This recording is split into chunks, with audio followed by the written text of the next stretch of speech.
Hi students, कैसे हो आप लोग। आज हम पढ़ेंगे chemical property of haloalkanes यानी हेलो एल्केन की रासायनिक अभिक्रियाएं। तो haloalkane chemical property of haloalkanes यानी हेलो एल्केन की रासायनिक अभिक्रियाएं, जिसमें हम लोग कुछ पढ़ चुके थे, कुछ रासायनिक अभिक्रियाएं हम पढ़े थे, मगर आज हम लोग पढ़ेंगे न्यूक्लियोफिलिक सब्स्टिट्यूशंस रिएक्शंस। इसके बारे में थोड़ा बहुत डिस्कस हुआ था, कुछ रिएक्शन हम लोग पढ़े थे। अब हम बात करेंगे नाभिकीय रागी प्रतिस्थापन अभिक्रियाएं में। दो चीज़ आज हम लोग को पढ़ना है। पहला है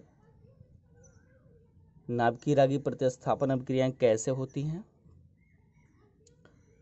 और कितने प्रकार की होती हैं, उनका मैकेनिज्म पढ़ेंगे और उसकी प्रॉपर्टी पढ़ेंगे, उसमें दोनों में अंतर।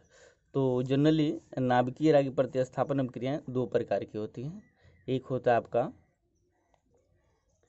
SN1 अभिक्रिया और दूसरा होता है SN2 अभिक्रिया। क्रिया विधि के आधार पर nucleophilic substitution reaction two types.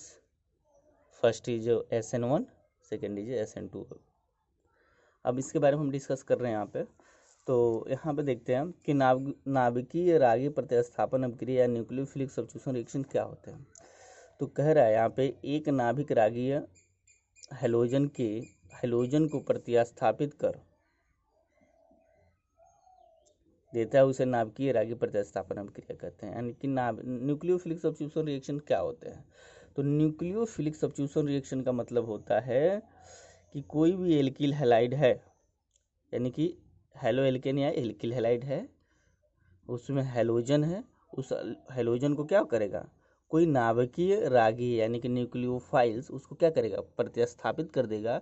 ऐसे अभिक्रिया को हम बोलते हैं न्यूक्लियोफिलिक सब्स्टिट्यूशन रिएक्शन। क्लियर।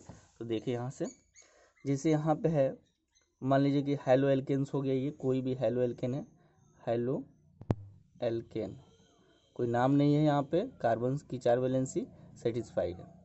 ठीक, तो मान लो कि यहाँ पे नॉर्मल लेते, ये यहाँ से क्या करेगा, सपोज मान लो यहाँ पे हम CH3 ले लिए, CH3 ले लिए, CH3 ले लिए। ठीक, तो ये क्या करेगा, ये न्यूक्लियोफाइल है, इसको बोलते हैं NU, इसको बोलते हैं न्यूक्लियोफाइल। तो न्यूक्लियोफाइल क्या कर रहा है, यहाँ पे इसको इसके जगह पर स्थापित हो जाएगा और इसको बाहर निकाल देगा। तो ये प्रोडक्ट बन जाएगा CH3, CH3 और CH3 और यहाँ पे OH, कुछ इस तरीके से। तो ये क्या हो गया आपका, ये जो प्रोडक्ट बना ये न्यूक्लियोफाइल है। ये क्या करेगा, कोई हेलो एल्केन में से हैलोजन का मतलब X यानी कि Cl को क्या कर रिप्लेस कर रहा है, किसके द्वारा रिप्लेस हो रहा है, न्यूक्लियोफाइल के द्वारा। इस नाते इसको बोलते हैं न्यूक्लियोफिलिक सब्स्टिट्यूशन रिएक्शन। क्लियर। अब हम बात करते हैं, इसको शॉर्ट में यदि लिखें तो इसकी इतनी जगह पे हम R लिख सकते हैं और इसका मतलब X, ये न्यूक्लियोफाइल के द्वारा जाएगा, तो ये बन जाएगा आपका R का जगह न्यूक्लियोफाइल प्लस X माइनस बाहर निकल जाएगा, सेम चीज़ें हैं। ये इसको इस तरीके से दिखा रहे हैं। अब क्रियाविधि के आधार पे ऑन द बेसिस ऑफ क्रियाविधि के आधार पे हम न्यूक्लियोफाइल को यानी कि न्यूक्लियोफिलिक सब्स्टिट्यूशन रिएक्शन को 2 टाइप्स में डिवाइड कर देंगे। 2 टाइप्स के होते हैं, किसके आधार पे, क्रियाविधि के आधार पे। क्रियाविधि के आधार पे, विधि के आधार पर कितने प्रकार के, 2 प्रकार। पहला होता है यूनिमॉलिक्यूलर न्यूक्लियोफिलिक सब्स्टिट्यूशन रिएक्शन, इसी को हम हिंदी में बोलते हैं एक अणुक नाभिक रागी प्रतिस्थापन अभिक्रिया। इसी को हम बोलते हैं SN1 रिएक्शन। क्या बोलते हैं, SN1 रिएक्शन। तो 2 प्रकार के न्यूक्लियोफिलिक सब्स्टिट्यूशन रिएक्शन होता है, एक SN1 और दूसरा हो गया SN2 होता है। तो हम पहले डिस्कस कर लेते हैं SN1 के बारे में, उसके बाद SN2 के बारे में डिस्कस करेंगे। देखें, तो यहाँ पे हम बात करेंगे किसके आधार पर, 2 प्रकार के, क्रियाविधि के आधार पे न्यूक्लियोफिलिक सब्स्टिट्यूशन रिएक्शन 2 प्रकार के हो रहे हैं। ठीक, तो यहाँ पे आपका इसको एक अणुक नाभिकीय रागी प्रतिस्थापन अभिक्रिया, यानी कि एक अणु उसमें होंगे नाभिकीय रागी प्रतिस्थापन। यहाँ पे जैसे SN1 लिखा गया है, कैसे लिखा गया है, SN1 का मतलब, S का मतलब सब्स्टिट्यूशंस और N के मतलब न्यूक्लियोफिलिक्स, और 1 के मतलब हो गया यूनि मतलब एक, SN1 इस तरीके से इसको यहाँ पर डिसाइड किया गया। अब हम बात करेंगे कि इसकी मैकेनिज्म यानी कि ये अभिक्रिया जो होती है कैसे होती है SN1। तो देखिए इसका मैकेनिज्म यानी क्रिया विधि हम देख रहे हैं SN1 का, किसका मैकेनिज्म देखने जा रहे हैं हम लोग, SN1 का मैकेनिज्म देखने जा रहे हैं। तो SN1 का मैकेनिज्म जो होता है, मैकेनिज्म मतलब क्रिया विधि, क्रिया विधि में 2 चरण होते हैं। कितने चरण होंगे, 2 चरण होंगे। पहला जो चरण होगा वो कार्बोकैटायन बनाएगा और दूसरे चरण में न्यूक्लियोफाइल उस पर अटैक करेगा। तो देखें, तो पहला चरण होता है, चरण के मतलब होता है स्टेप, पहला स्टेप में जनरेशन ऑफ कार्बोकैटायन, यानी क्या बनेगा, जनरेट होगा, जनरेट मतलब बनना, क्या होगा, कार्बोकैटायन, कार्बोकैटायन का मतलब कार्बन पे प्लस चार्ज आएगा, तो इसी को कार्बोकैटायन कहते हैं। क्लियर। तो इसी को हिंदी में बोलते हैं कार्बोधनायन का निर्माण, यानी जनरेशन ऑफ कार्बोकैटायन, कार्बोधनायन का निर्माण, यानी कार्बोकैटायन का क्या हो रहा है, निर्माण हो रहा है पहले चरण में। कैसे होता है देखते हैं हम यहाँ पे आगे। जब हम आगे बढ़ेंगे तो देखेंगे, ये एक एग्जाम्पल लेके चल रहे हैं, CH3 ये, तो ये हेलो और ये एल्केन हो गया। तो इस हेलो, ये एग्जाम्पल लेके चल रहे हैं हम इसका एग्जाम्पल, तो ये हेलो और ये एल्केन हो गया। ठीक, तो ये हेलो एल्केन का पहला स्टेप है जनरेशन ऑफ कार्बोकैटायन, यानी कार्बोकैटायन कैसे बनता है। तो कैसे बनेगा, अब इसमें होता क्या है कि यहाँ पे कार्बोकैटायन, यहाँ पे पहले ये जो Cl है यहाँ से बाहर निकलता है। जैसे ये कार्बन जो है 3 डिग्री कार्बन, 3 डिग्री का मतलब एक कार्बन से 3 कार्बन जुड़ा हुआ है, इसी कार्बन को बोलते हैं 3 डिग्री कार्बन। 3 डिग्री कार्बन ये Cl जो है यहाँ से बाहर निकलेगा तो कार्बोकैटायन बनेंगे। देखिए कैसे बनाता है, CH3 और CH3, ये क्या करेगा, ये दोनों इलेक्ट्रॉन लेकर इसका यहाँ से निकल जाएगा, निकलेगा तो यहाँ पे प्लस चार्ज आ जाएगा, क्या आ जाएगा, प्लस चार्ज। और जब यहाँ से इलेक्ट्रॉन लेके जाएगा तो इस पर माइनस आ जाएगा, तो यह Cl माइनस हो जाएगा। और यहाँ पर इसी को बोलते हैं कार्बोकैटायन। ये जो होता है धीमा होता है, स्लो स्टेप होता है, धीरे से होता है, और ये इसी को बोलते हैं रेट डिटरमाइनिंग स्टेप भी हम कहते हैं। क्या कहते हैं, रेट डिटरमाइनिंग स्टेप भी बोलते हैं इसको, धीमा स्टेप। तो ये हो गया कार्बोकैटायन, क्या हो गया, कार्बोकैटायन बन गया। इसी को हम बोलते हैं, इसको हम कहते हैं मध्यवर्ती, या इसी को बोलते हैं इंटरमीडिएट,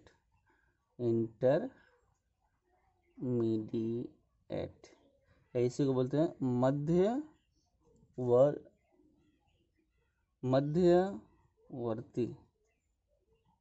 मध्यवर्ती को इंटरमीडिएट बोलते हैं। तो यहाँ पे इंटरमीडिएट बन रहा है, मध्यवर्ती बन रहा है, और कौन क्या मध्यवर्ती है, टर्शियरी कार्बोकैटायन, यानी 3 डिग्री कार्बोकैटायन है। कैसा ये, एक कार्बन से 3 कार्बन जुड़ा है, उसी को जैसे इसको बोलेंगे 3 डिग्री कार्बोकैटायन बन रहा है, 3 डिग्री कार्बोकैटायन, कैटायन मतलब प्लस, 3 डिग्री कार्बोकैटायन बन रहा है। और आपको पता है कि 3 डिग्री जो कार्बोकैटायन होता है उसकी स्टेबिलिटी सबसे ज़्यादा होती है प्राइमरी और सेकेंडरी से। ठीक,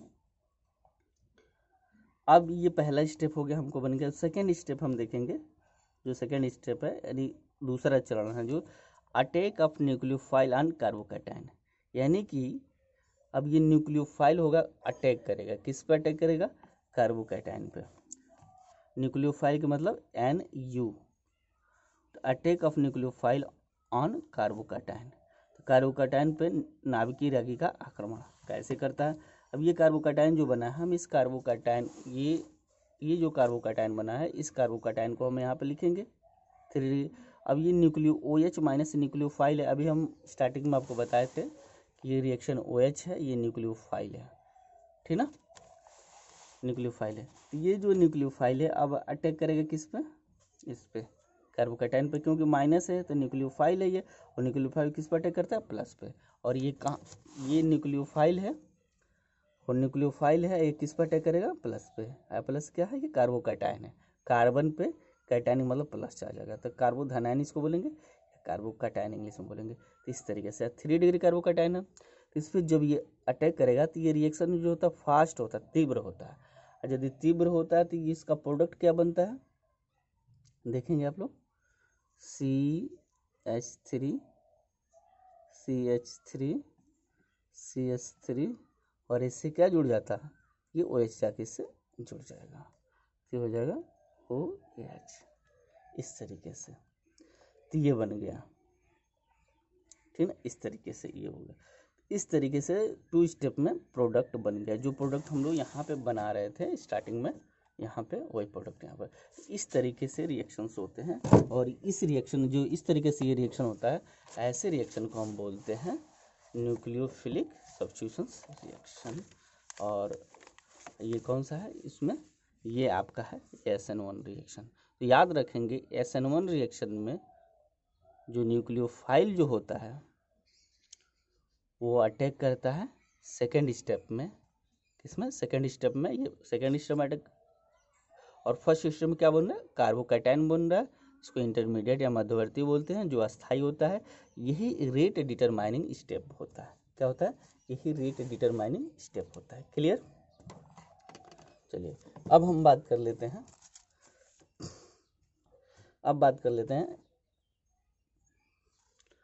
SN2 के बारे में।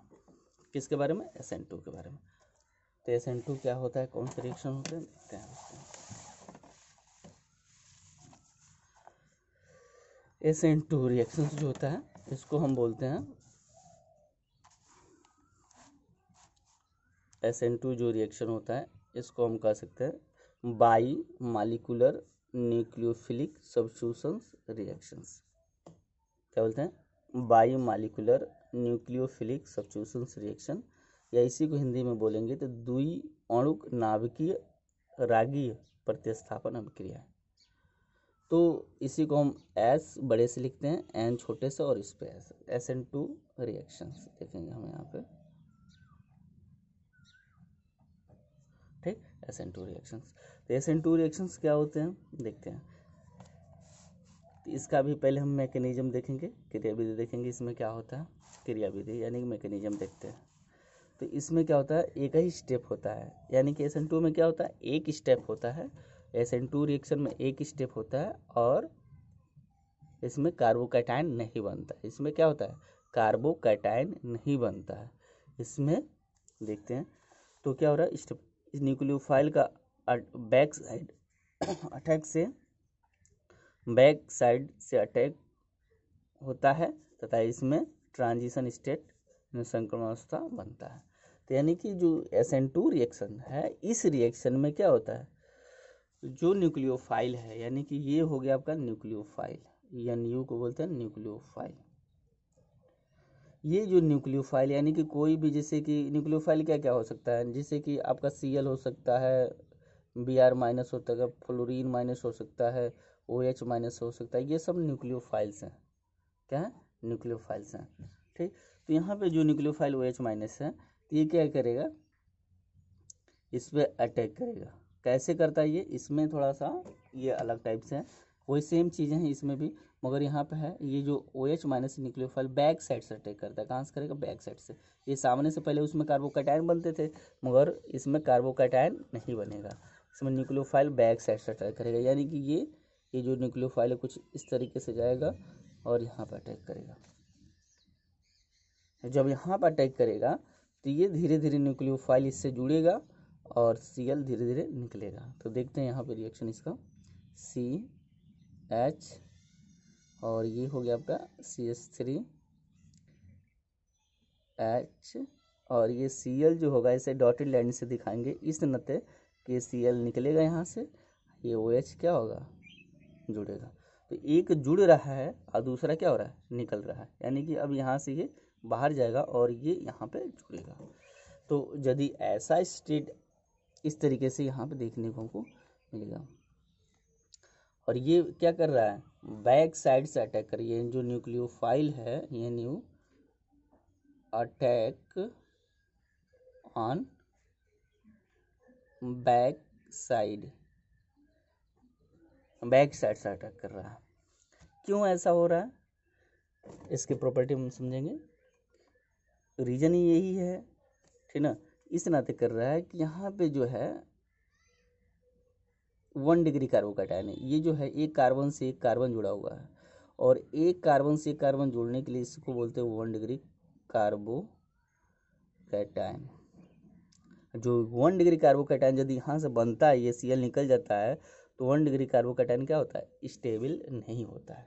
क्या होता है, 1 डिग्री कार्बोकैटायन स्टेबल नहीं होता है, इसके वजह से वो रिएक्शन स्टेबल नहीं होगा। तो इसके वजह से ये क्या करता है, बैक साइड से अटैक करता है। और भी रीजन्स हैं, ठीक है, उस रीजन्स को हम बाद में डिस्कस करेंगे। तो देखते हैं, तो ये क्या होगा, यहाँ पे ये जो बन रहा है, तो एक तरह से OH न्यूक्लियोफाइल जो है ये क्या कर रहा है, इसके साथ जुड़ रहा है, और एक तरह से एक जो Cl है, हेलो ग्रुप है, क्या हो रहा है, बाहर निकल रहा है। इस स्टेप को बोलते हैं हम, क्या कहते हैं, संक्रमण अवस्था बोलते हैं। क्या बोलते हैं, या इसी को इंग्लिश में बोलते हैं ट्रांजिशन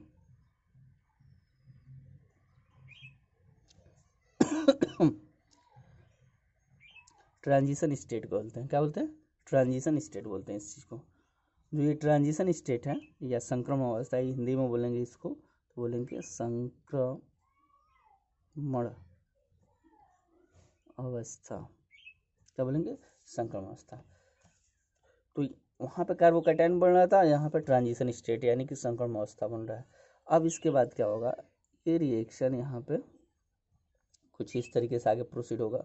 अब ये Cl निकल जाएगा और प्रोडक्ट क्या बन जाएगा आपका, ये बन जाएगा CH, और यहाँ पे क्या हो जाएगा CH3H, और यहाँ पे OH आके जुड़ जाएगा इस तरीके से, और यहाँ पे क्या हो जाएगा प्लस Cl माइनस बाहर निकल जाएगा इस तरीके से। तो इस तरीके से ये रिएक्शन होता है, क्लियर।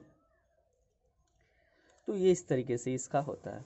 अब इसमें हम बात करेंगे, मैकेनिज्म हो गया यहाँ पे इसका, तो इस तरीके से इसका प्रोडक्ट बनता है। अब देखिए स्टेबिलिटी की हम बात करेंगे, तो जो होता है क्या होता है, यहाँ पे 1 डिग्री कार्बोकैटायन बन रहा है। क्या बन रहा है, 1 डिग्री कार्बोकैटायन, इसके वजह से ये अस्थायी हो जाता है। मगर यहाँ पे इसी नाते यहाँ पे बैक साइड से अटैक कर रहा है। किस साइड से, बैक साइड से अटैक कर रहा है, और तब जाके ये जुड़ रहा है। और ट्रांजिशन स्टेट बोलता है, ट्रांजिशन स्टेट यानी संक्रमण अवस्था जो होती है, वो भी रेट डिटरमाइनिंग स्टेप होती है। रेट को यानी कि वेग को निर्धारित करता है, क्रियाविधि के वेग को, ठीक ना। चलिए अब हम आगे देखते हैं, प्रॉपर्टी के बारे में देखते हैं, इसकी प्रॉपर्टी। तो दोनों की प्रॉपर्टी हम डिस्कस करेंगे यहाँ पे।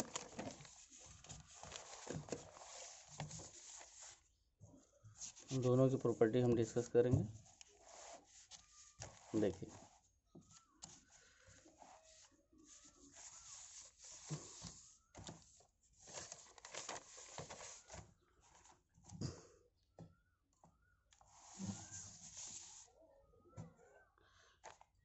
प्रॉपर्टी, तो पहले डिफरेंस बिटवीन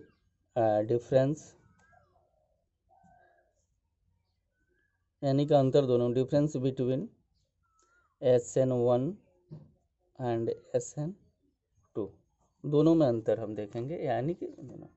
तो इसमें पहला हम देखेंगे अभिक्रिया का वेग। तो अभिक्रिया का वेग की बात करेंगे, तो यहाँ पे अभिक्रिया का जो वेग होगा, अभिक्रिया का वेग बराबर K अंडर ब्रैकेट RX क्या है, ये जो RX है, K बराबर अभिक्रिया का जो वेग है, ठीक ना, RX, यानी कि उसमें जो हम क्या लिए थे, एल्किल हैलाइड लिए थे। क्या लिए थे, एल्किल हैलाइड लिए थे, वहाँ पे हम एल्किल हैलाइड लिए थे, यानी कि वहाँ पर हम लिए थे RX, यानी कि CH3 और CH3 प्लस Cl लिए थे। तो यही एल्किल हैलाइड है, और इससे क्या बनता था, 1 स्टेप रिएक्शन कार्बोकैटायन ऐसे बनता था। उसमें हम क्या लिए थे, एक सेकंड देखते हैं। अभिक्रिया का वेग K इक्वल टू वेग को K RX। तो यहाँ पे एक अणु पर निर्भर करता है, यानी कि अभिक्रिया का वेग यानी कि SN1, यानी कि बात हम किसकी कर रहे हैं, यह है SN1, ठीक। तो ये अभिक्रिया का वेग यह एक अणु पर निर्भर करता है, इसमें हम SN1 कहते हैं, इसे हम SN1 कहते हैं। क्यों ऐसा होता है, क्योंकि जब हम रिएक्शन इसका कराते हैं, तो देखें यहाँ पे लेते हैं CH3, यहाँ पे CH3 CH3 CH3 और Cl, तो यहाँ से बनता है कार्बोकैटायन इस तरीके से CH3 CH3 और CH3, ये हो गया कार्बोकैटायन बनता है। तो ये जो कार्बोकैटायन बन रहा है तो यहाँ से बन रहा है, तो यानी कि इसमें जो हम क्या ले रहे हैं, अभिकारक ले रहे हैं या इसको रिएक्टेंट कहते हैं। तो रिएक्टेंट क्या है, एक ही है ना, इसके वजह से। और यही जो है कार्बोकैटायन का निर्धारण करता है, 3 डिग्री कार्बोकैटायन बनाता है। और इसके वजह से ये स्टेप भी क्या होता है, स्लो स्टेप यानी धीमा होता है। और यही स्टेप क्या होता है, रेट डिटरमाइनिंग स्टेप भी होता है, क्रिया के वेग को निर्धारित करता है। इसके वजह से एक ही रिएक्टेंट लेते हैं, इसी नाते अभिक्रिया का वेग क्या होता है, एक अणु कहते हैं। एक अणु का मतलब एक, यह एक अणु पर निर्भर करता है, यानी कि एक अणु, यानी कि एक ही रिएक्टेंट यहाँ पे यूज किया जा रहा है, ठीक ना। इसके वजह से हम बोलते हैं S1, क्या बोलते हैं 1।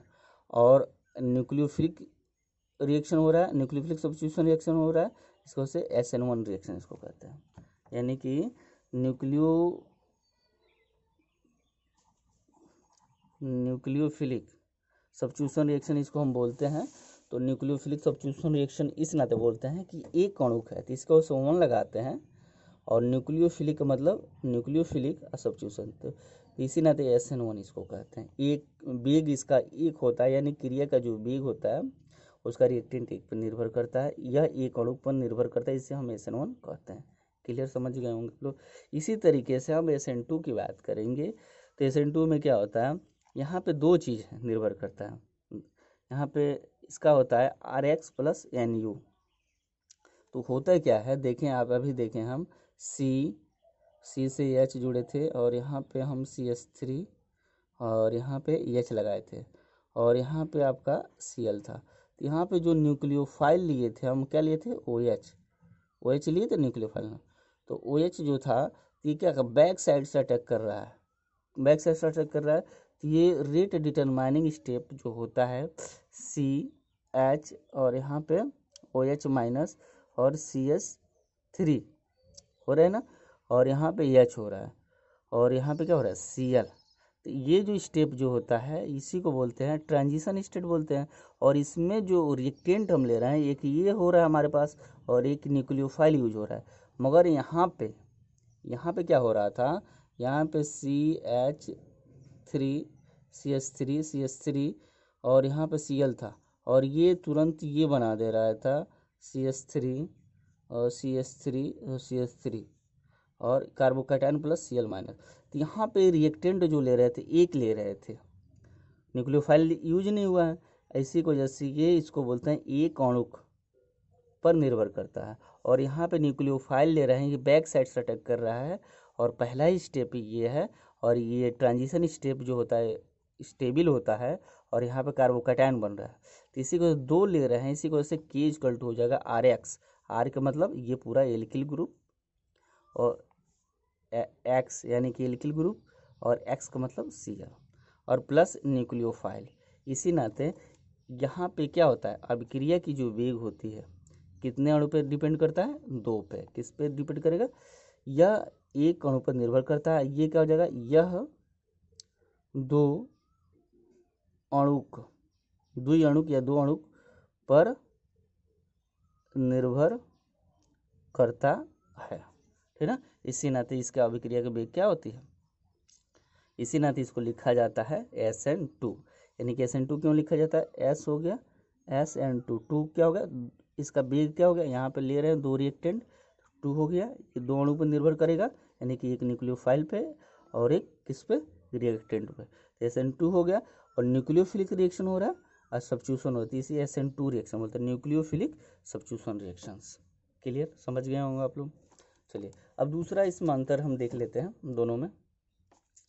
यहाँ पे है, यहाँ पे जो होता है SN1 में इंटरमीडिएट बन रहा है, क्या बन रहा है, इंटरमीडिएट क्या बन रहा है, कार्बोकैटायन, यहाँ पे लिखे हुए हैं। यहाँ पे इंटरमीडिएट क्या बन रहा है, कार्बोकैटायन बन रहा है, जिसको हम कार्बोकैटायन को हिंदी में बोलते हैं मध्यवर्तीय कार्बोधन आयन बनाता है। इसमें क्या होता है, दूसरा इसमें SN1 में लिखेंगे कि इसका जो इंटरमीडिएट बनता है, यानी कि मध्यवर्ती बनता है, वो क्या होता है?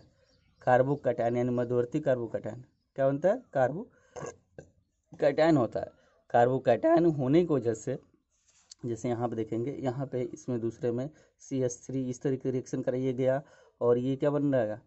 यहाँ से बाहर निकला और Cl पे माइनस हो गया, यानी दोनों इलेक्ट्रॉन ये लेकर बाहर निकल गया। तो इसकी वजह से इस पे माइनस और इस पे जहाँ से इलेक्ट्रॉन जाता है उस पर प्लस। तो ये कार्बोकैटायन बना है। क्या बना है? कार्बोकैटायन। कौन सा कार्बोकैटायन है? 3 डिग्री कार्बोकैटायन है। और 3 डिग्री कार्बोकैटायन क्या होता है? स्टेबल होता है। तो इसका जो मध्यवर्ती है 3 डिग्री कार्बोकैटायन है और यहाँ कोई इंटरमीडिएट नहीं बनता है। इसमें इंटरमीडिएट बनता है, यानी कि कार्बोकैटायन बनता है, बट SN2 में नहीं बनता। दूसरा पर यहाँ कोई इंटरमीडिएट नहीं बनता है, यहाँ एक ट्रांजिशन स्टेट बनता है। तो ये ट्रांजिशन स्टेट यहाँ पे बना हुआ है, जो अभी हम बताएंगे। ये रिएक्शन कराएंगे Cl, तो ये बैक से अटैक करेगा। क्या? न्यूक्लियोफाइल कहाँ से अटैक करेगा? बैक साइड से अटैक करेगा न्यूक्लियोफाइल। तो बैक साइड से ये ट्रांजिशन स्टेट बना है। TS का मतलब होता है ट्रांजिशन स्टेट, या इसी को हम हिंदी में क्या कह सकते हैं? ठीक ना? तो ट्रांजिशन स्टेट इसको बोलेंगे। तो यहाँ पे तो बन रहा है SN1 में बन रहा है कार्बोकैटायन, यानी कि मध्यवर्ती जो इंटरमीडिएट बन रहा है यहाँ पे। और इंटरमीडिएट क्या है? कार्बोकैटायन है। और यहाँ पे इंटरमीडिएट नहीं बनता है SN2 में। SN2 में क्या बनता है? ट्रांजिशन स्टेट बनता है। ये ध्यान रखेंगे आप, इस तरीके से बता देंगे। दूसरी चीज़ हम देखते हैं, तीसरा यही चीज़ है, यहाँ पर बैक साइड से न्यूक्लियोफाइल अटैक नहीं करता है, यानी कि SN1 में ये यहाँ पे न्यूक्लियोफाइल क्या करता है? बैक साइड से अटैक नहीं करता है, क्योंकि एल्किल हैलाइड ग्रुप आने वाले न्यूक्लियोफाइल पर उचित त्रिज्या में बाधा उत्पन्न करते हैं, इसलिए यहाँ पे कार्बोकैटायन बनता है जो स्थायी और स्टेबल होता है। इसका मतलब ये होता है कि यहाँ पे कह रहा है, तीसरा पॉइंट हम देखेंगे। कौन सा? तीसरा पॉइंट, इसमें दोनों का तीसरा पॉइंट देखेंगे। तो तीसरा पॉइंट में क्या कर रहा है? यहाँ पर यानी कि SN1 में क्या कर रहा है? बैक साइड से न्यूक्लियोफाइल का अटैक नहीं होता है, यानी कि इसमें SN2 में बैक साइड से अटैक हो रहा है, बट इसमें नहीं हो रहा है। यहाँ पे क्या कर रहा है? फिर आगे कर रहा है, क्योंकि एल्किल हैलाइड ये हो गया R, यानी कि एल्किल हैलाइड हो गया। एल्किल हैलाइड इसको बोलेंगे, या तो एल्किल हैलाइड क्या कर रहा है?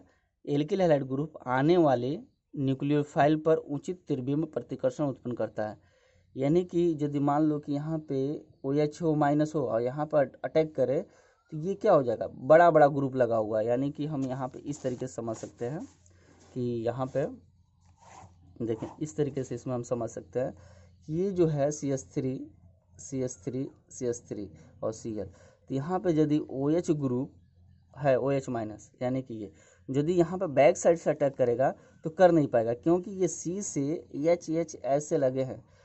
जब यहाँ से आएगा तो जगह नहीं मिलेगा इसको अटैक करने के लिए, और जगह नहीं मिलेगा, बड़े बड़े ग्रुप लगे हैं, यानी कि मान लो कि 3 हाथियाँ लगी हैं, एक इधर आती है एक इधर आती है, तो ये कहाँ से अटैक कर पाएगा? यहाँ पे नहीं जा पाएगा, इस कार्बन पर अटैक नहीं कर पाएगा, और जिसकी वजह से नहीं अटैक करेगा तो कार्बोकैटायन नहीं बनेगा। तो इस रेट डिटरमाइनिंग स्टेप क्या बोलते हैं? ट्रांजिशन स्टेट नहीं बनेगा। इसी की वजह से ये क्या करता है? बल्कि ग्रुप की वजह से यहाँ पे जो SN1 होता है ये न्यूक्लियोफाइल अटैक नहीं कर पाता, क्योंकि यहाँ पे बड़े बड़े ग्रुप हैं, यानी CH3 है, यहाँ पे भी CH3 है, यहाँ पे भी CH3 है, ये सब क्या है? बड़े ग्रुप है। तो बड़े ग्रुप होने की वजह से क्या होता है? बड़े ग्रुप होने की वजह से यहाँ पे न्यूक्लियोफाइल बैक साइड से अटैक नहीं कर पाता है, ठीक ना? इसमें ये होती है, बैक साइड से अटैक नहीं कर पाता है। और ठीक, तो यही यहाँ पे बताना चाह रहा है, यहाँ पे बैक साइड से न्यूक्लियोफाइल अटैक नहीं करता है, क्योंकि एल्किल ग्रुप आने वाले न्यूक्लियोफाइल, यानी कि जो न्यूक्लियोफाइल था ये जो न्यूक्लियोफाइल जो आने वाले न्यूक्लियोफाइल पर उचित त्रिज्यम प्रतिकर्षण होता है। त्रिज्यम प्रतिकर्षण का मतलब ये बड़े बड़े ग्रुप हैं, तो इसको ये रिपेल करेगा, इसको ये रिपेल करेगा, अलग अलग प्रतिकर्षण करेगा, तो जिसकी वजह से ये यहाँ पे आ नहीं पाएगा, पूरा जगह घेर लेगा, तो आने में इसको तकलीफ होगी, ठीक ना? बैक साइड से अटैक नहीं कर पाएगा, तो उचित प्रतिकर्षण उत्पन्न करता है, इसलिए यहाँ पे कार्बोकैटायन बनता है जो अस्थायी और स्टेबल होता है। ये बैक साइड से अटैक नहीं कर पाएगा, इसी नाते ये न्यूक्लियोफाइल का स्टेप यहाँ पे नहीं आता है, और इसी को जैसे ये Cl यहाँ से क्या करता है? बड़े ग्रुप प्रतिकर्षित आपस में करते हैं, इसकी वजह से ये Cl क्या होता है? यहाँ से Cl क्या हो जाएगा? बाहर निकल जाता है, और ये कार्बन पे CH3 और यहाँ पे प्लस, यानी कार्बोकैटायन क्या करता है, बना लेता है। तो यही कर रहा है यहाँ पे कार्बोकैटायन बना लेता है, ठीक ना, इसके वजह से। और यहाँ पे क्या रहा है इस वाले थर्ड में, यहाँ पे कार्बोकैटायन का निर्माण नहीं होता है, क्योंकि बनने वाले कार्बोकैटायन अनस्टेबल यानी कि अस्थायी होता है। इसमें क्या होता है, ये जो कार्बोकैटायन बनता है, हम आपको बताया कि 1 डिग्री कार्बोकैटायन बनता है, और 1 डिग्री जो कार्बोकैटायन होता है वो क्या होता है, अनस्टेबल होता है, कंपेरिजन टू टर्शियरी कार्बोकैटायन। तो यही वजह होता है कि एक बार और सो देखें, यहाँ कार्बोकैटायन का निर्माण नहीं होता, यानी कि SN2 में कार्बोकैटायन का निर्माण नहीं होता है, क्योंकि बनने वाले कार्बोकैटायन अनस्टेबल यानी कि अस्थायी होता है। 1 डिग्री कार्बोकैटायन क्या होगा, एक कार्बन से जब एक कार्बन जुड़ेगा कुछ इस तरीके से था, CH3 और H, और यहाँ पे H था, तो यदि यहाँ पे एक कार्बन से एक कार्बन यानी कि CH3 जुड़ा है, तो इसको 1 डिग्री कार्बोकैटायन बोलेंगे। और 1 डिग्री जो कार्बोकैटायन होता है अस्थायी होता है। इसी की वजह से ये क्या हो रहा है, ये जो SN2 है कार्बोकैटायन नहीं बनाता है अस्थायी की वजह से। यहाँ न्यूक्लियोफाइल का अटैक, यानी न्यूक्लियोफाइल बैक साइड से अटैक संभव है, यानी कि बैक साइड से अटैक करता है, क्योंकि त्रिज्यीय में बाधा कम होती है। त्रिज्यीय में बाधा का मतलब हो गया कि यहाँ पे जो होते हैं बड़े बड़े ग्रुप नहीं लगे हैं, इसी की वजह से ये पीछे से अटैक कर लेता है। तो इसमें ये कह रहा है कि मान लो कि ये R हो गया, यहाँ पे समझ जाएंगे, इससे हम इससे समझ लेंगे कि यहाँ पे जो होता है इस वाले में, यहाँ पे जैसे R हो गया, सॉरी ये CH3 और H, और यहाँ पे H। तो यहाँ पे क्या करता है, OH माइनस बैक साइड से अटैक करता है। क्यों करता है, क्योंकि यहाँ पे बड़ा ग्रुप कोई नहीं है, यहाँ पे एक ही बड़ा ग्रुप है और एक ही हाइड्रोजन है, तो ये आसानी से बैक साइड से अटैक कर सकता है। इसमें कोई बाधा नहीं है, यानी कि बड़े बड़े ग्रुप नहीं है, कोई दिक्कत नहीं होगी बैक साइड से अटैक करने में। और यदि ये कार्बोकैटायन बनाता है, कार्बोकैटायन मतलब एक कार्बन से एक कार्बन जुड़ा हुआ है, यहाँ पे CH3 है, तो ये 1 डिग्री कार्बोकैटायन बनेगा। क्या बनेगा, 1 डिग्री। और जो 1 डिग्री कार्बोकैटायन क्या होता है, अनस्टेबल होता है।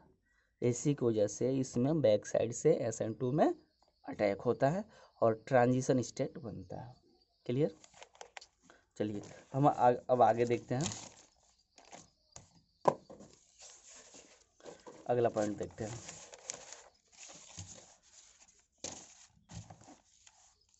ठीक, अगला पॉइंट में हम देखते हैं, चौथा पॉइंट है जो कर निर्गमित यानी कि निकलना समूह या हैलाइड की प्रकृति।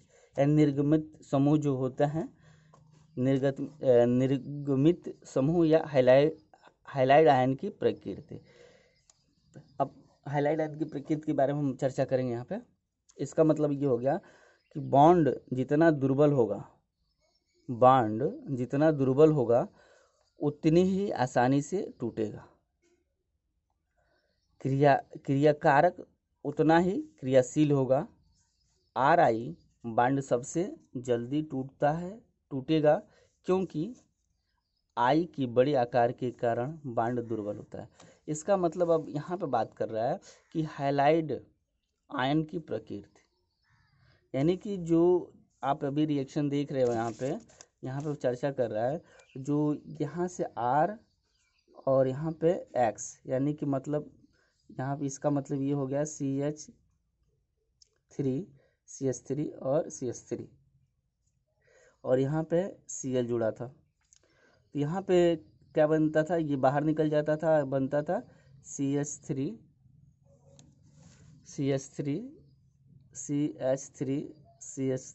और CH3 कार्बोकैटायन।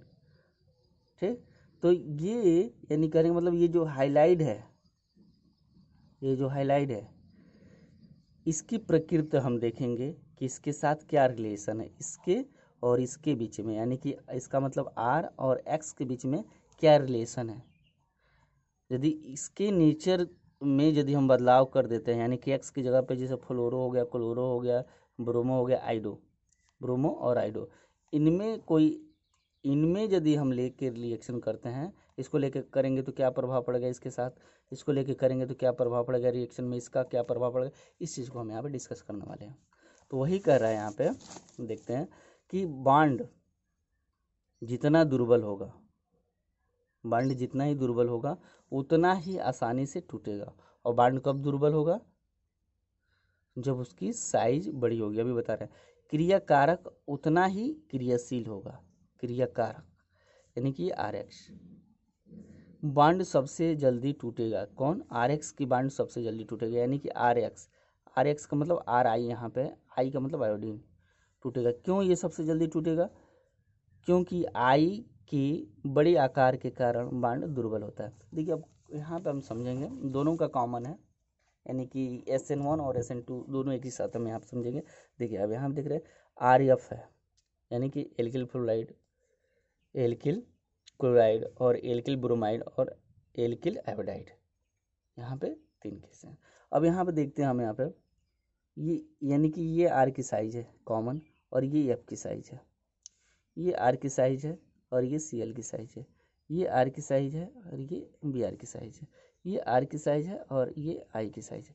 यानी कि देखेंगे तो जितने भी ये हाइलाइट हैं ये इसकी साइज पे यानी कि फ्लोराइड की साइज छोटी होती है, फ्लोरीन क्या होता है छोटी इसकी साइज होती है, तो इसके बीच में यानी कि R और X के बीच में जो बॉन्ड होता है स्ट्रांग होता है, प्रबल होगा। क्या होगा? स्ट्रांग होगा। क्या होगा? स्ट्रांग यानी कि प्रबल होगा। इसके बीच में जो बंद होंगे क्या होंगे? प्रबल होंगे, स्ट्रांग होंगे। क्लियर? और इसकी तुलना में इसकी तुलना में इसका क्या होगा? थोड़ा सा वीक होगा। क्या होगा? वीक होगा। क्या होगा? थोड़ा सा वीक होगा इसके तुलना में इसका, ठीक। और इसके तुलना में ये वीक होगा, इसके बीच में जो बॉन्ड होगा ये वीक होगा, ये सबसे ज़्यादा वीक होगा। तो आप सोचो, कह रहा है यहाँ पे कि जिसकी साइज बड़ी होती है जिस हाइलाइट की, वो क्या होगा? आसानी से टूट जाता है। जब आसानी से टूटेगा तभी तो रिएक्शन देगा जल्दी से। तो इस नाते जो आई होगा सबसे जल्दी टूटेगा, क्योंकि आई के बड़े आकार के कारण बॉन्ड क्या होगा? दुर्बल होगा। और जब बॉन्ड जल्दी से टूटेगा तभी तो रिएक्शन तेजी से देगा। तो इस पे भी निर्भर करता है कि कोई हम अभिकारक लेते हैं या चाहे रिएक्टेंट लेते हैं, जब उसके साथ कैसा हाइलाइट ग्रुप लगा हुआ है उस पर निर्भर करता है रिएक्शन। क्लियर? अब अगला देखेंगे हम। अब बात करेंगे हम यहाँ पे अगला स्टेप, अगला है नाभिकीय रागी यानी न्यूक्लियोफाइल की प्रकृति एवं सांद्रता पर। बहुत इंपॉर्टेंट है ये टॉपिक्स, ठीक ना। अब पांचवा हम इसमें डिफरेंस देखेंगे। SN1 हो गया ये, और ये हो गया SN2, ठीक। तो SN1 में क्या कर रहा है? नाभिकीय रागी यानी कि नाभिकीय रागी को हम इंग्लिश में बोलते हैं न्यूक्लियोफाइल बोलते हैं, कि प्रकृति एवं सांद्रता पर, यानी कि इसकी प्रकृति और सांद्रता पर क्या प्रभाव पड़ता है रिएक्शन में।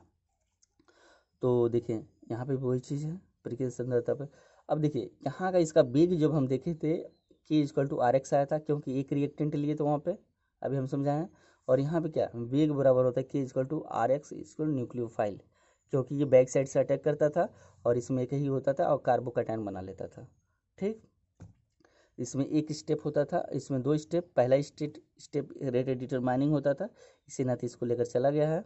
और इसमें क्या होता है? सेकंड स्टेप होता है। भले ही इसमें सेकंड स्टेप में अटैक होता था न्यूक्लियोफाइल का, तो हम स्लो स्टेप जो होता है उसी को क्या करते हैं? हम लेकर चलते हैं, ठीक। तो यहाँ पे कोई प्रभाव नहीं पड़ेगा, यानी कि न्यूक्लियोफाइल का इस पर कोई प्रभाव नहीं पड़ेगा। और इस पर न्यूक्लियोफाइल क्या होता है? अभिक्रिया का वेग क्या होता है?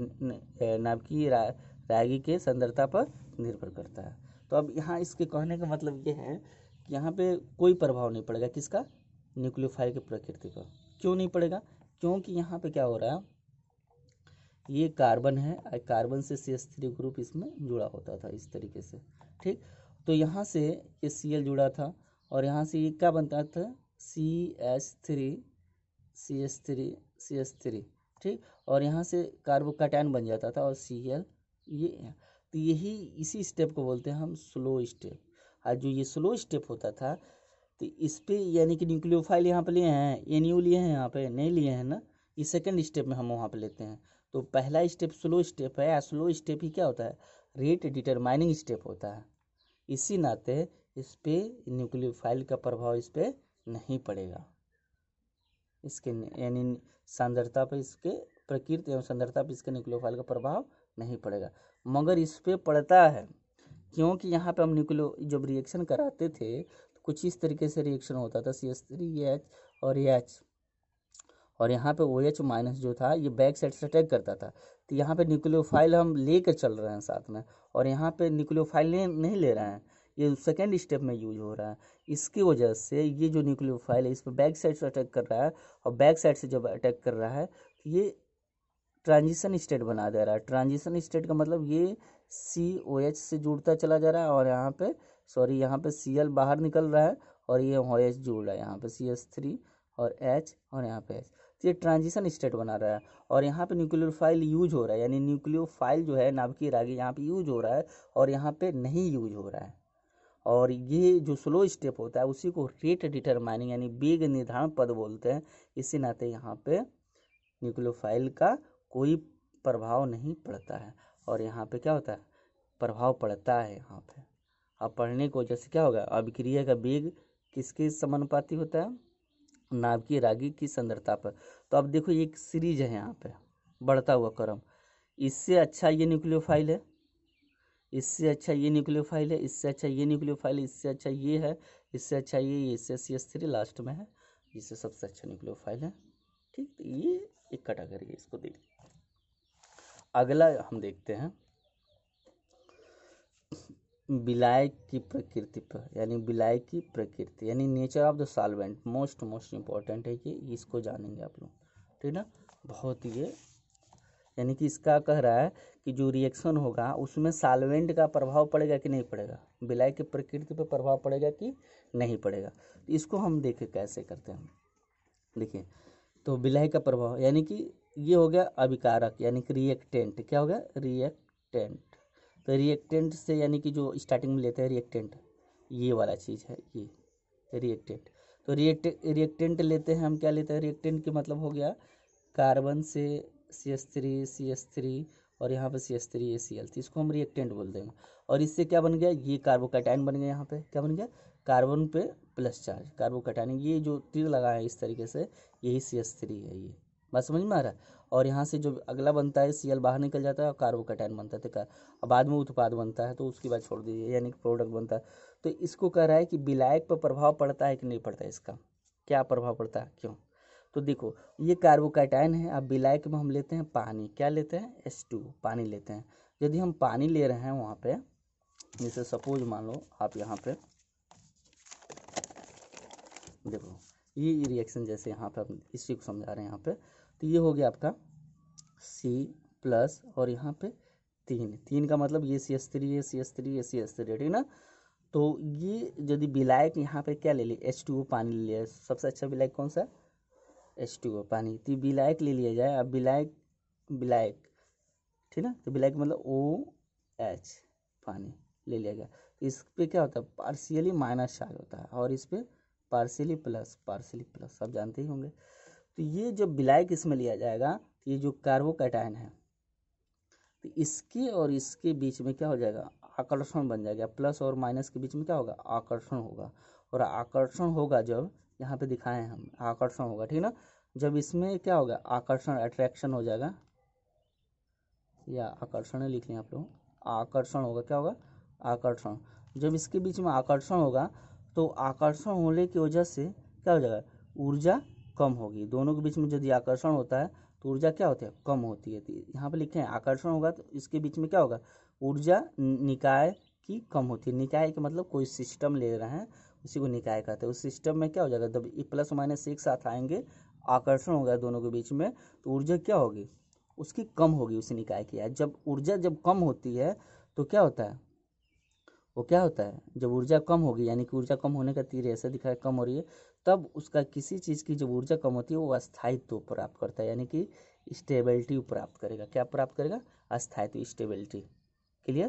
तो इसमें इस तरीके से स्टेबिलिटी होती है, ठीक ना। किसमें, टर्शियरी कार्बोकैटायन के साथ इस तरह बाइंडिंग होता है, ठीक। तो इस तरीके से हो गया।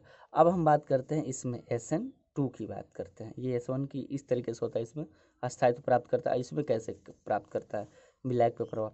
अब देखिए विलायक की प्रकृति इसमें क्या करता है, ये हो गया आर एक्स समझ ही रहे हैं आप, एल्किल हैलाइड।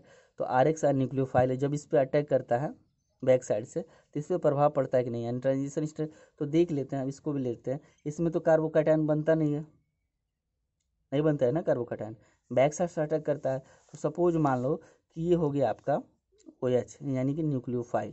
क्या हो गया, OH को न्यूक्लियोफाइल बोलते हैं। और यहाँ पे जैसे यहाँ पे हम लिखे थे जैसे कि पानी हो गया, तो पानी पे यहाँ पे क्या हो गया, माइनस चार्ज, ऑक्सीजन पर माइनस चार्ज हो गया। और इस वाले पे क्या हो गया, ये मान लो कि यहाँ पे भी हम लिखते हैं O और H, और यहाँ पे भी O और H, यानी कि H पे क्या है, plus charge plus charge plus charge plus charge, O पे माइनस चार्ज माइनस। तो ये क्या हो जाएगा, ये न्यूक्लियोफाइल को घेर लेता है, क्या कर लेता है, न्यूक्लियोफाइल को घेर लेता है। जब न्यूक्लियोफाइल को घेर लेगा, इसमें मान लो पानी मिला देंगे, इसमें H2O यदि मिलाते हैं तो न्यूक्लियोफाइल को रिएक्शन को घेर लेगा, तो ये क्या करेगा, रिएक्शन नहीं होने देगा, यानी जल्दी से रिएक्शन नहीं होगा, ठीक ना। तो यहाँ पे क्या होगा, ध्रुवीय विलायक, ठीक ना। तो यहाँ पर लिखते हैं, इसको देखते हैं। अब इसके बारे में कह रहा है कि विलायक सॉल्वेंट एसियन को मध्यवर्ती कार्बोकैटायन को आकर्षण द्वारा अस्थायित्व प्रदान करता है। तो ध्रुवीय विलायक एसियन के वेग में एसियन के वेग को बढ़ाता है, यानी कि ये जो विलायक होता है उसके वेग को बढ़ा देगा, अस्थायित्व प्राप्त करता है। तो इसके वेग को क्या कर रहा है, यानी कि इसकी वेग गति तेज हो जाएगी, जल्दी से रिएक्शन होगा। और इसमें क्या होगा, इसको घेर ले रहा है चारों तरफ से, पानी विलायक मिला रहे हैं, इसको न्यूक्लियोफाइल को ही घेर ले रहा है, जाने ही नहीं दे रहा है। और यहाँ पे क्या रहा है, दोनों के बीच में अट्रैक्शन हो रहा है, और अट्रैक्शन की वजह से इसके बीच की जो ऊर्जा होती है कम हो जाती है, ऊर्जा कम होती है तो अस्थायित्व प्राप्त होता है। मगर इसमें ऐसा नहीं हो रहा है, ये घेर ले रहा है, यानी कि प्लस प्लस प्लस इसके बीच में चारों तरफ से घेर ले रहा है। और घेरने की वजह से क्या हो जाएगा, इसमें भी घेरेगा मगर इसमें कुछ ज़्यादा ही ऐसा हो रहा है, ठीक ना। तो यदि घेरने की वजह से क्या होगा, विलायक अटैक नहीं कर पाएगा, इनबैक्स अटैक नहीं कर पाएगा, करने में तकलीफ होगी, करेगा भी तो इसके वजह से सॉल्वेंट पर प्रभाव पड़ता है इसका, और रेट ऑफ रिएक्शन इसका कम हो जाता है। तो कह रहा है ध्रुवीय विलायक यानी पोलर सॉल्वेंट बोलते हैं ध्रुवीय विलायक को, ट्रांजिशन स्टेट को कोई अस्थायित्व प्रदान नहीं करता है, बल्कि नाभिकीय रागी को छोड़कर SN2 के वेग में कमी कर देता है, यानी कि इसके वेग में क्या कर देगा, कमी कर देगा, इस तरीके से, क्लियर। और अगला आप देखते हैं, तो इस तरीके से इसमें क्या होता है, कमी, ये सॉल्वेंट, अभी ध्यान देंगे बहुत इंपॉर्टेंट चीज़ है ये, यानी कि सॉल्वेंट का प्रभाव पड़ता है, इसके वेग को बढ़ा देता है सॉल्वेंट यदि डाल दिया जाए SN1 में, बट SN2 में यदि सॉल्वेंट डाल दिया जाए तो उसके वेग की गति को क्या करता है, कम कर देता है, इतना ध्यान रखेंगे। अब अगला हम देखते हैं, लास्ट 7वां जो है यहाँ पे, क्रिया कारक की संरचना के आधार पर। क्रिया कारक का संरचना का मतलब क्या समझते हैं आप, यानी कि क्रिया कारक, ये क्रिया कारक का मतलब रिएक्टेंट, यानी कि यहाँ पे CH3 लिए हैं और ये Cl, तो ये क्रिया कारक हो गया इसकी संरचना। ये दूसरा क्रिया कारक हो गया, यानी कि एक कार्बन से 3 कार्बन जुड़ा हुआ, कहने का मतलब ये है 3 डिग्री कार्बन क्रिया है, यहाँ पे कार्बन से 2 है, तो यानी 2 डिग्री कार्बन है यहाँ पे, यानी 2 डिग्री एल्किल हैलाइड इसको बोलेंगे, एल्किल ग्रुप हो गया ये हैलाइड। तो 3 डिग्री एल्किल हैलाइड, और यहाँ पे 3 डिग्री एल्किल हैलाइड और 2 डिग्री एल्किल हैलाइड, ये 1 डिग्री, ये कार्बन से 1 डिग्री एल्किल हैलाइड हो गया। तो यदि इस तरीके से है तो क्या प्रभाव पड़ता है इस पे भी, तो दोनों के कॉमन हम देखेंगे यहाँ पे। देखिए यदि हम यहाँ से यानी कि CH3 CH2 करते हुए इधर जाते हैं, ठीक, तो ये त्रिविमीय बाधा कम होती है। त्रिविमीय बाधा का मतलब क्या होता है कि बड़े बड़े ग्रुप क्या हो रहे हैं, कम हो रहे हैं। इधर देखिए, अब यहाँ पे 3 ग्रुप थे, यहाँ पे 2 ग्रुप हो गए, इधर बड़े तो यहाँ पे एक ही ग्रुप बचा, यानी कि हाइड्रोजन आ गया। तो ये क्या, बाधा कम हो रही है, और यदि बाधा कम होगी तो ये SN2 रिएक्शन होता है। आपको पता है ना कि इसमें SN2 यूज हम करते हैं, यानी कि बैक साइड से अटैक करते हैं। और यहाँ पे कह रहा है कि यहाँ से यदि हम इधर जाते हैं, कार्बन धनायन के अस्थायित्व बढ़ता है, यानी कि स्टेबिलिटी ऑफ कार्बोकैटायन, यानी कि कार्बोकैटायन क्या होता है 1 2 3, यानी कार्बोकैटायन यहाँ पे बनता है, तो ये यहाँ पे 1 डिग्री बनेगा, यहाँ पे 2 डिग्री कार्बो, ये निकलेगा तो 2 डिग्री कार्बोकैटायन, यहाँ पे 3 डिग्री कार्बोकैटायन बनेगा। तो यानी कि यहाँ पे SN2 रिएक्शन होने की चांसेस ज़्यादा हो जाते हैं।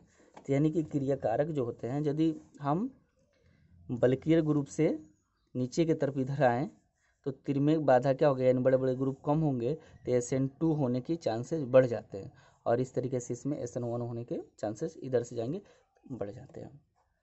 क्योंकि इधर से जाएंगे तो यहाँ पे कार्बोकैटायन बनेगा, 2 डिग्री बनेगा, 3 डिग्री बनेगा। तो ये तीर दिखा रहा है कि 3 डिग्री कार्बोकैटायन SN1 के लिए होता है, और इधर से ये दिखा रहा है कि इधर से जब इधर जाएंगे तो बड़े बड़े ग्रुप कम होते जाएंगे, जिसकी वजह से हम पीछे से अटैक करा सकते हैं। जब पीछे से हम अटैक कराएंगे इस पर तो ये SN2 रिएक्शन देगा। कहने का मतलब साफ यही है। ठीक, अब इसको हम इस तरीके से भी समझ सकते हैं, ये इस तरीके से समझ सकते हैं।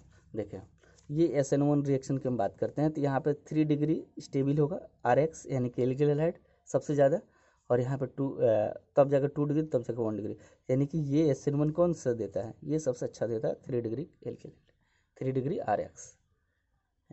ठीक, और यहाँ पे बात करेंगे तो 3 डिग्री सबसे कम स्टेबल होता है। ये दिखा रहा है कि सबसे ज़्यादा जिसके ऊपर मुँह होता है वो ज़्यादा अस्थायी होता है। ठीक ना, तो ये क्या हो रहा है, तो ये सबसे इसके लिए अस्थायी हो गया, यानी कि SN2 कौन सा देता है 1 डिग्री एल्किल हैलाइड। 1 डिग्री का मतलब RX, यानी कि एक R का मतलब कार्बन और X मतलब ये इसमें होता है। तो इस तरीके से रिएक्शंस होते हैं। ये पूरी तरीके से आपको क्या होता है, न्यूक्लियोफिलिक सब्स्टिट्यूशन से रिएक्शन हम आपको बताएं। और न्यूक्लियोफिलिक सब्स्टिट्यूशन रिएक्शन जो होते हैं ये 2 प्रकार के होते हैं। एक बार और देखते हैं हम इसको, कितने तरह के होते हैं। ये 2 प्रकार के होते हैं न्यूक्लियोफिलिक सब्स्टिट्यूशन रिएक्शन। कौन सा होता है, एक SN1 और दूसरा होता है SN2। SN1 जो होता है उसकी क्रियाविधि हम आपको समझाएं, यहाँ पे SN2 की क्रियाविधि समझाएं, और यहाँ पे दोनों के बारे में हम डिस्कस किए पूरी तरह से। आप इसको अच्छे से पढ़ेंगे, बहुत ही इंपॉर्टेंट टॉपिक से। जो भी होगा आप कमेंट करके बताएंगे। और मेरा चैनल का नाम है Rajesh chemistry with Rajesh sir, ठीक ना, उसको आप सब्सक्राइब करें, बेल आइकन दबाएं, रोज़ आपको वीडियो मिलेगी। और जो भी दिक्कत होगी कमेंट में आप हमको कमेंट करके बताएंगे। ठीक, धन्यवाद।